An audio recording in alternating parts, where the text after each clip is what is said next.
As an architect and academic, I believe that our museums have the power to shape our societies by addressing key issues and reflecting upon the past. Museums and galleries are spaces that give us insights into the development of our humankind, our culture, and an environment. Museum does bring communities together. One museum alone may not complete the entire picture, but at least it can help us fill in gaps by building bridges and not breeding differences. Digitization and innovation in modern technology have transformed museum from places of looking to spaces of interaction, engagement, and participatory learning.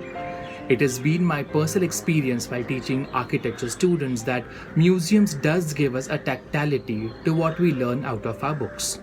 Hello, I'm architect Swanand, currently associated with LS School of Architecture in Mumbai, celebrating Museum Week from the 11th to the 17th of May 2020.